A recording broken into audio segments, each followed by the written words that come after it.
नमस्कार, फिफाना हिंदी क्लासेस के YouTube channel पर आप सभी का स्वागत है। और इस चैनल पर आपको कॉलेज एजुकेशन से लेकर कंपटीशन क्लासेस तक का पूरा पाठ्यक्रम उपलब्ध होगा।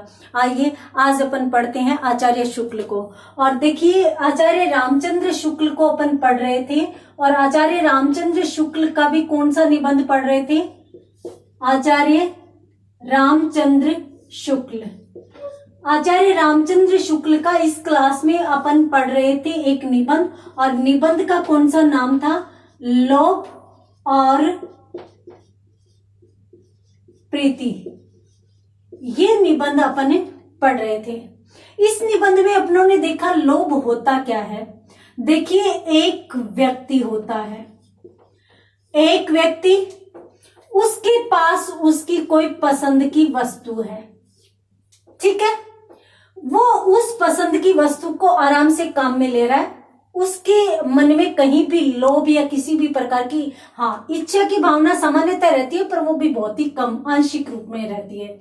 यहाँ पर कहीं भी इस लोभ की उत्पत्ति नहीं हुई है, परंतु थोड़े समय बाद ही उसे यूं होता है कि यह जो पसंद की वस्तु है या उसकी जो पसंदीदा वस्तु है वो नष्ट होने वाली है। नष्ट होने वाली मान लो, या फिर यूं मान लो कि उसको अभाव होने वाला है, अभाव होने वाला है, या फिर यूं मान लो वह उससे दूर जाने वाली है, ठीक है। इस प्रकार की स्थिति हो जाती है, तब उसके मन में एक अजीब सा भाव उत्पन्न होता है, और उसको ही आचार्य शुक्ल ने लोभ कहा है। हम सामान्यतः यूं कहते हैं ना कि मैं तो डर गया, कहीं ये खत्म ना हो जाए, कहीं ये समाप्त नहीं हो जाए, कहीं वह दूर नहीं चला जाए। देखिए, जैसे मान लो कि आजकल के टाइम में अपना सबका जो एक अंग बन गया है, या एक ऐसी वस्तु जिसने हमारा एक शारीरिक अंग अपने आप को बना लिया है, वो है मोबाइल फोन, ठीक है। अब आपके पास आपका फोन है, आप रोजाना उसको काम में ले रहे हैं, आपके मन में उसके प्रति किसी भी प्रकार का कोई भाव नहीं है, ठीक है। इच्छा सामान्यतः रहती है, आपके मन में हमेशा रहती है कि हाँ, मेरे पास ये फोन हमेशा बना रहना चाहिए, पर वो आंशिक रूप में होती है, वो ध्यान में हमारे कभी नहीं आती, ठीक है। वो आपको बहुत पसंद है, परंतु उसी समय यूं होता है कि आप काम में ले रहे हैं, किसी कारण आप लेकर बैठे हैं और वो गिर पड़ा, और जैसे ही गिरा तो आपके मन में विचार आया कि कहीं वह टूट नहीं गया हो, कहीं वह नष्ट नहीं गया हो, कहीं वह समाप्त नहीं हो जाए, कहीं वो मुझसे दूर नहीं हो जाए, है ना। अगर वो नष्ट हो जाएगा, टूट जाएगा, तो अपने से दूर हो जाएगा। अब उस समय वो भाव जो उत्पन्न होता है, सामान्यतः अपन क्या कह देते हैं कि हमें डर लगा। वो ही भाव आचार्य शुक्ल क्या बताते हैं? आचार्य शुक्ल कहते हैं कि वही भाव लोभ माना जाएगा, अर्थात हमारा उस वस्तु के प्रति वह लोभ ही है जो हमें नष्ट नहीं होने देने का भाव उत्पन्न करता है। हमारे मन में यूं होता है कि हमें उस वस्तु का अभाव नहीं झेलना पड़े, हमसे वो वस्तु दूर नहीं जाए। उम्मीद करती हूं अब आपको समझ में आया होगा, ठीक है। तो एक व्यक्ति अपनी पसंदीदा वस्तु के अभाव होने का जब विचार करता है, तब उसके मन में कौन सा भाव उत्पन्न होगा? लोभ। आचार्य शुक्ल यूं भी कहते हैं कि यदि वो व्यक्ति अभाव की कल्पना नहीं करेगा, वो ये नहीं सोचेगा ना कि मेरा फोन नहीं टूटेगा, तब तक उसके मन में लोभ की उत्पत्ति तब होगी ही नहीं, तब तक उसके मन में लोभ की उत्पत्ति कहीं भी नहीं होगी। अर्थात सामान्यतः आंशिक रूप में इच्छा रहेगी, वो आनंद से काम करता रहेगा। जैसे ही उसके मन में और उसके अभाव होने की स्थिति पहुंचती है, अर्थात उसके मन में अभाव होने का विचार आता है, दूर होने का विचार आता है, उसी समय लोभ उत्पन्न हो जाएगा। इसके साथ साथ वो ये भी कहते हैं, पिछली क्लास में मैंने आपको बताया था कि लोभ जो है उसका एक अवयव होता है, एक अंग होता है, और वो अंग क्या होता है? आनंद होता है। अर्थात हमारी पसंदीदा वस्तु हमारे पास है तो हम कैसे रहते हैं? आनंदित रहते हैं, हम सुख में रहते हैं। और यदि यह आनंद का जो संवेग है, अब ये आनंद क्या है? एक भाव है, एक संवेग है, ठीक है।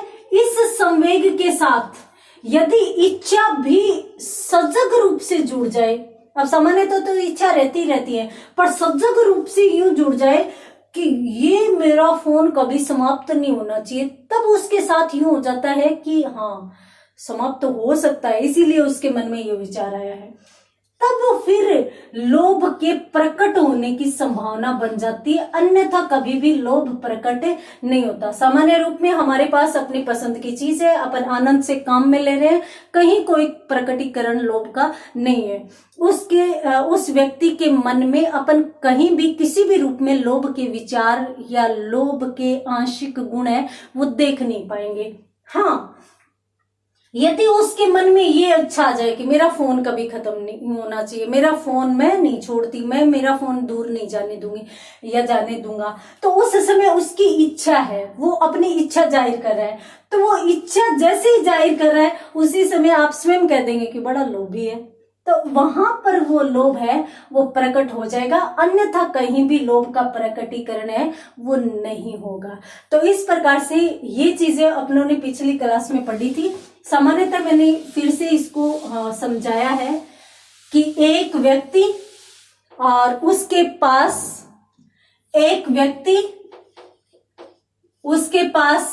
एक वस्तु है जिसे वो बहुत ज्यादा पसंद करता है। उसके लिए जैसे ही उसके मन में अभाव की स्थिति पैदा हुई, नष्ट होने की स्थिति पैदा हुई, उससे उसके मन में जो भय जिसे अपन कह देते हैं जो भाव उत्पन्न हुआ वही क्या कहलाएगा? लोभ। आचार्य शुक्ल कहते हैं कि लोभ एक सामान्य भाव है जो सामान्यतः सभी प्रकार की वस्तुओं के लिए होता है, ठीक है। परंतु यदि यह सामान्य से या सभी प्रकार की वस्तुओं से किसी एक विशिष्ट वस्तु पर ठहर जाए, एक विशिष्ट वस्तु पर ठहर जाए ना, या फिर मैं यूं कहूं स्थिर हो जाए, तो उस समय लोभ का ही एक सात्विक भाव उत्पन्न होगा, सात्विक भाव जन्म लेगा, और वो सात्विक भाव क्या कहलाएगा? प्रीति कहलाएगा या प्रेम कहलाएगा। कैसे? आपके मन में फोन के प्रति प्रेम भाव है, लोभ है, आपके मन में फोन के प्रति लोभ है, ठीक है। सामान्यतः आपका फोन खराब हो गया, आपको आपके पापा ने दूसरा नया फोन ला दिया, तो आपके मन में कोई भी दुख नहीं होगा, वो छोड़ा और दूसरा ले लिया, ये सामान्य भाव है। परंतु कोई एक ऐसी वस्तु आपके पास है जिसके बदले में आप कोई अन्य वस्तु भी नहीं चाहते, आप उसी वस्तु को चाहते हो और उसी को हमेशा बनाए रखना चाहते हो, अर्थात आपकी जो पसंद है वो किसी विशिष्ट वस्तु पर स्थिर हो गई है। अब आप उसको देखकर कोई नई वस्तु भी नहीं लेना चाहते, उसके बदले में उससे अच्छी वस्तु भी नहीं चाहते, तब आपके सामने जो भाव है वो मात्र लोभ नहीं है, सात्विक भाव है। और इसको सात्विक इसलिए कहा गया है क्योंकि लोभ जो भाव है वो हर किसी के प्रति होता है, हर किसी के प्रति मतलब कोई भी वस्तु हो, कोई भी व्यक्ति हो, हर किसी के प्रति। सामान्यतः आचार्य शुक्ल कहते हैं कि व्यक्ति के प्रति प्रीति हो जाती है और वस्तु के प्रति लोभ हो जाता है। ये अपनों ने विस्तृत रूप में पिछली क्लास में पढ़ा था। परंतु वो यूं कहते हैं कि लोभ सामान्यतः कोई भी अच्छी चीज दिखी आप उसके लिए दौड़ पड़ोगे, तो लोभ किसी भी चीज में आ जाता है। इसीलिए मैंने पिछली क्लास में आपको बताया था कि लोभ सामान्योन्मुख होता है, सामान्य के प्रति उन्मुख हो जाता है। जो भी आपको अच्छा लगता है, जो भी वस्तु आपको अच्छी लगती है, जैसे आप एक खिलौनों की दुकान में गए, खिलौनों की दुकान में आपको जो जो चीजें ठीक लगी वो सब ले आए और वो सब आपको अच्छी लगती है, ये मात्र लोभ है, ठीक है। अब उन सभी चीजों में मान लो एक कार खिलौना है या कोई ऐसी चीजें है, या आपने 5-7 ड्रेस खरीदी, उसमें से एक ड्रेस ऐसी है जिसको आप बहुत ज्यादा पसंद कर रहे हैं। अब यूं हुआ कि आपके सहेली ने या आपके किसी मित्र ने आपने जो भी ड्रेसेस खरीदे हैं, जो भी खिलौने खरीदे हैं, उनमें से कोई भी खिलौना मांग लिया, आपने उठाकर दे दिया, लेकिन वो ड्रेस और वो खिलौना यदि आपसे मांगा गया तो आप उससे अलग होना नहीं चाहेंगे, आप उसको अपने आप से दूर करना नहीं चाहेंगे। तो वहां पर कौन सा भाव होगा? प्रीति या प्रेम होगा। हाँ, यदि लोभ है तो आप यदि ड्रेस दे रहे हो, उसके बदले आपको अच्छी ड्रेस मिल रही है तो आप आराम से दे दोगे। लेकिन यदि आपका इस ड्रेस के प्रति प्रेम है तो आपको इसके बदले कितनी भी अच्छी ड्रेस मिल जाए, कितना भी अच्छा खिलौना मिल जाए, आप उससे दूर नहीं होना चाहोगे। तो ये लोभ और प्रीति में मौलिक अंतर है, जो सूक्ष्म अंतर है वो ये है। तो पिछली क्लास में मैंने ये बताया था कि लोभ सामान्योन्मुख होता है, जबकि प्रीति या प्रेम विशिष्टोन्मुख होता है। ये चीजें अपनों ने पढ़ी थी, ये अपनों ने दोबारा इसलिए समझी है कि सामान्यतः पिछली क्लास में मैंने आपको ऊपर ऊपर का मोटा मोटा बताया था, क्योंकि आचार्य शुक्ल के जो निबंध है ना थोड़े से गवेषणात्मक है, तो ऊपर ऊपर की चीजें बताई थी। वो चीजें समझने के बाद अब मुझे लगता है आपको अच्छे से आसानी से समझ में आ रही होगी। अब आगे चलते हैं। देखिए, आचार्य शुक्ल यूं कहते हैं कि सामान्यतः हमारे मन में किसी भी अच्छी चीज के लिए भावनाएं होती है, किसी भी अच्छी वस्तु के लिए, अच्छे व्यक्ति के लिए भावनाएं होती है। अर्थात अच्छा कोई व्यक्ति है तो उसका अपन आदर करते हैं, अच्छी वस्तु है तो हम उस चीज को प्राप्त करना चाहते हैं। जैसे मान लो कि अपन मुलायम गद्दा प्राप्त करना चाहते हैं, रबड़ी मालपुए अपन खाना चाहते हैं, इसके साथ साथ अपन कमल के फूल को देखना पसंद करते हैं, अपन जो है वो वीणा की तान जो बहुत ही मधुर होती है उसको सुनना चाहते हैं। तो इस प्रकार से बहुत सी ऐसी चीजें होती है समाज में जो सबको अच्छी लगती है, हमें भी बहुत अच्छी लगती है, तो इसके प्रति सामान्य भाव रहता है। ठीक है, अब खाने में आप ये मान लो कि पेड़ा है, पेड़ा किसे अच्छा नहीं लगता, सबको खाना अच्छा लगता है। परंतु यदि कोई व्यक्ति, और कोई व्यक्ति में आचार्य शुक्ल उदाहरण देते हैं चौबे जी का। चौबे जी एक ऐसे व्यक्ति हैं जो भोजन करने के बाद भी लगभग बहुत सारे पेड़ों पर हाथ फेर देते हैं। हाथ फेरने का मतलब समझ गए आप, यहाँ पर मुहावरा प्रयोग हुआ है। बहुत से पेड़ों को खा जाते हैं। अब ये उनकी जो है ना वो मात्र अभिरुचि नहीं है। अब मैंने आपको बताया कि रुचि या इच्छा तो सबकी होती है पेड़े खाना, परंतु ये मात्र अभिरुचि नहीं है। ये अभिरुचि किससे संबंधित होगी? लोभ से संबंधित होगी। अर्थात चौबे जी को पेड़ों का इतना लालच है कि वो यूं चाहते हैं कि हमेशा उनको पेड़ा खाने को मिलता रहे, और उनको ये भी रहता है कि कल को मिले न मिले।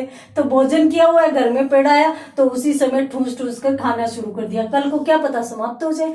तो इस प्रकार से है वो आचार्य शुक्ल यूं कहते हैं कि किसी भी अच्छी वस्तु को अपन प्राप्त करते हैं, लेकिन उस वस्तु के प्रति यदि हमारे मन में पागलपन है, उसको प्राप्त करते ही हम उसका उपभोग करना चाहते हैं, तो वहां पर जो स्थिति रहती है वो लोभ की रहती है। और सामान्यतः यदि चौबे जी इस प्रकार से पेड़े खा रहे हैं तो आप भी कर देंगे, चौबे जी क्यों लालच कर रहे हो इतना, क्यों लोभ कर रहे हो इतना।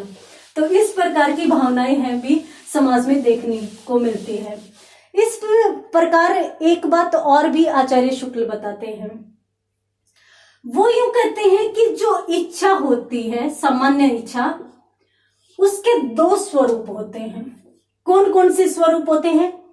एक तो प्राप्ति की इच्छा होती है। प्राप्ति की इच्छा मतलब किसी वस्तु को अपन प्राप्त करना चाहते हैं, वो इच्छा होगी। एक तो ये स्वरूप हो गया। दूसरा स्वरूप क्या है कि जो अपनों ने प्राप्त किया है उसको अपने को नष्ट नहीं होने देना। तो नष्ट न होने देने की इच्छा भी निर्भर करती है, वो भी इसमें शामिल रहती है। तो नष्ट न होने देने की इच्छा ये भी इसमें शामिल रहती है। ये दो प्रकार की इच्छा है। इसमें आचार्य शुक्ल यूं कहते हैं कि ये जो प्राप्ति की इच्छा है इसके भी दो रूप अपन बना सकते हैं, इसके भी दो भाग अपन कर सकते हैं। अब दो भाग और अपन कौन से कर सकते हैं?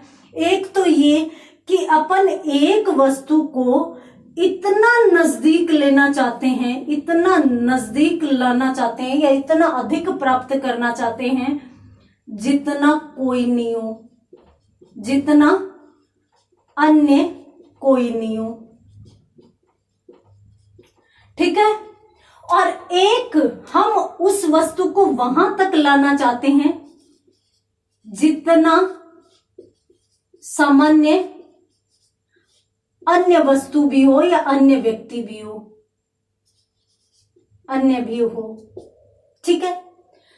अब मान लो आपके जीवन में आपके पड़ोस में बहुत सी महिलाएं रहती है, तो जो पड़ोस में महिलाएं हैं वो सभी इतनी है, यानी सामान्य व्यवहार आपके साथ रखती है और आप उनसे सामान्य व्यवहार ही रखते हो। अब उनमें यदि कोई एक अन्य महिला है जो दूसरे मोहल्ले से आई है, अब आप उसको सामान्य अन्य महिलाओं का दर्जा देते ही और उसके साथ उसी प्रकार का व्यवहार करते हो। आप उसको वहां तक ही सीमित रखना चाहते हो, आप उसके साथ अपना व्यवहार वहां तक सीमित कर देते हो। एक तो वो हो गया। दूसरा बात ये कि आप उसे अंदर लाते हो और अंदर लाकर और आप उससे लगभग आधे घंटे बात करते हो। ठीक है।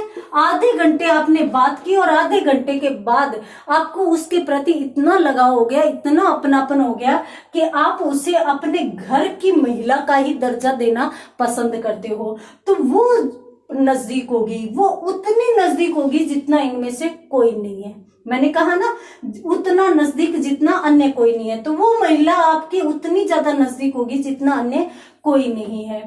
और अन्य सारी की सारी महिलाएं क्या है? सामान्य है। अब आचार्य शुक्ल जी यूं कहते हैं कि इसमें तो सामान्यतः किसी प्रकार की समस्या है वो नहीं आती या बहुत ही कम आती है। अब समस्या कहां पर आती है? यहां पर ज्यादा आती है। यहां पर समस्या क्यों होती है, क्यों आती है और कब आती है? तब आती है जब इस वस्तु को आप लेना चाहते हैं और अपने करीब में सबसे करीब लाना चाहते हैं और उसको करीब लाने वाले लोग बहुत ज्यादा हैं। यानी बहुत सारे लोग ऐसे हैं, मान लो कि आप किसी दुकान पे हो और आपने एक मोबाइल पसंद किया है। आपने जैसे ही वो मोबाइल पसंद किया उसी समय 3-4 लोग वहां पर और थे और कुल 3 ही मोबाइल थे शॉप पे। ठीक है। उन सभी ने अपना अपना एक एक खरीद रखा था और जो आपके हाथ में है वो भी पहले खरीदा जा चुका है। अब आपको वही एक पसंद है, आप अपने पास अपने नजदीक सिर्फ उसी फोन को लाना चाहते हो, अन्य कोई भी फोन आपको पसंद नहीं है। अब इस स्थिति में जब फोन है ही नहीं और जो पसंद किया है उसके अन्य लोग भी पसंद करने वाले हैं, अब प्रॉब्लम वहां आती है, समस्या यहां आती है। अब इस समय समस्या ये आती है कि सब लोग यूं चाहेंगे कि वो चीज, वो वस्तु उनको मिले, आप भी चाहोगे कि आपको मिले। तो उस समय विवाद की स्थिति रहती है और वो विवाद की स्थिति कौन सा रूप लेती है, किस दिशा में जाती है, देखेंगे अगली क्लास में। तब तक के लिए धन्यवाद।